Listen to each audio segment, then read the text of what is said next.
This is DRF Race of the Day.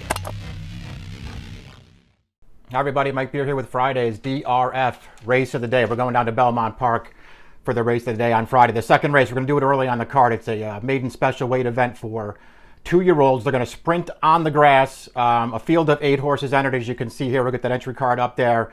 Again, free formulator, past performance, as you guys know the drill here, available for download at the Race of the Day event page at DRF.com. Not much for you to really look at as far as running lines go here. Only 2 horses in this field of 8 have actually started before, so 6 first-time starters. No pace projector data for us to get involved with here because nobody's run.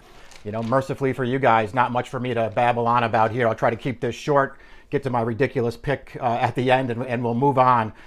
Pretty interesting race, though. I mean, I feel like there are, you know, obviously a lot of the top trainers on this circuit are well represented in here. Let's start with the 2 horses who have already run before. They are the 2 shortest prices on the morning line. I think that's a pretty safe way to go.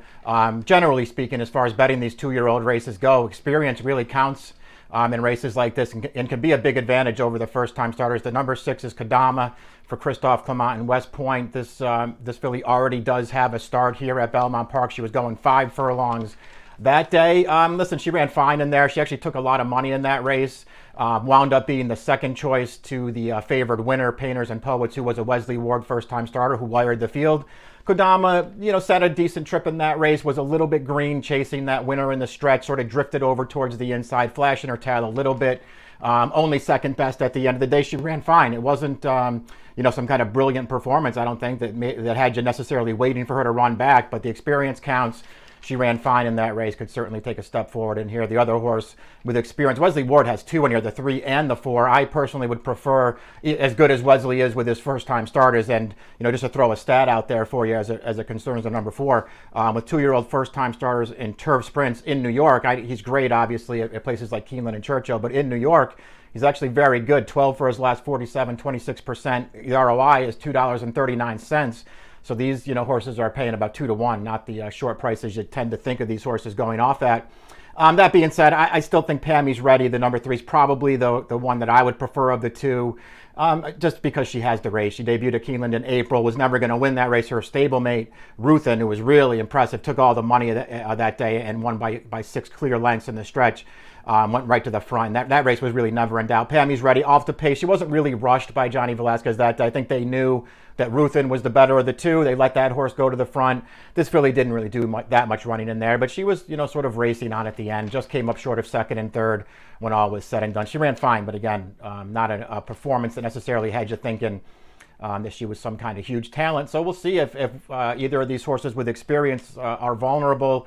Just to hit on a couple of the other horses in the race, the horse drawn to the outside, who's 9 to 2 on the line, Manhall for Todd Pletcher. Into Mischief, obviously a sire who can do just about anything. His progeny seem to run on any surface. This is a horse who, you know, has some pedigree. She's a half sister to a really good turf runner that Chad Brown trained a couple of years ago named Takeover Target, who was a multiple graded stakes winner on the grass. He earned over $800,000. So this horse may want to go a little bit longer than this. Todd Pletcher can have these horses ready to go.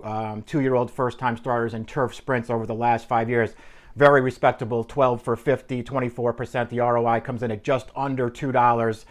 So these horses run fine. The interesting thing about that stat is in that sample, 12 for 50 overall, 0 for 13 at Belmont Park. Most of those wins coming at Gulfstream and Saratoga. But he has, to be fair to Pletcher, 5 horses run second in those 13 Belmont starters. So a little bit of randomness and maybe a little bit unlucky not to have at least 1 win in that sample. The other first-time starter that could take money in here is one that is trained by Chad Brown, number 5, Divine Wish, also by Into Mischief. They paid $275,000 for this filly after a solid-looking 10-1 breeze back in March. I like the fact she's been at Monmouth training. I like the fact that they haven't breezed her on the turf yet, though. It feels like Chad knows this is the surface for her. She's out of a dam who was a 3-time winner sprinting on the grass in Australia. She was grade 3 placed, group 3 placed over there. So there's pedigree here. Irad takes them out. Obviously, this horse could be live. We'll see how much money she winds up taking. Chad Brown also has a really good record, much like Pletcher. His overall record, 2-year-old first-time starters in turf sprints, is very good. 22%, $2.09 ROI. But in that sample, he's 5 for 15 at Saratoga, and he's 2 for 14 at Belmont. So it feels like he really points for the Saratoga races with these kinds of horses, but this horse could obviously win. I just wanted to go a little outside the box here. We can put the picks up there now because I'm going to take a shot here with the longest shot on the board, the number 1 Sail By, trained by Leah Giamatti. Giamatti's not, the big name, like Clement, Ward, Pletcher, Brown, all those guys. But Leah Giamatti knows what she's doing. She doesn't have a huge stable of horses, it doesn't seem like, and so she doesn't start that many firsters anymore. But there was a time when Leah Giamatti was really dangerous with first-time starters. She could have these horses ready to run. And so maybe she'll have this horse ready to run. This horse has a very interesting pedigree by a new sire in Astron, who was a Godolphin runner over in Australia, a Group 1 winner sprinting on the grass, good overall record. He's a new sire, but he does already have 1 debut winner in North America from 2 starters, so maybe he's going to be a little bit precocious.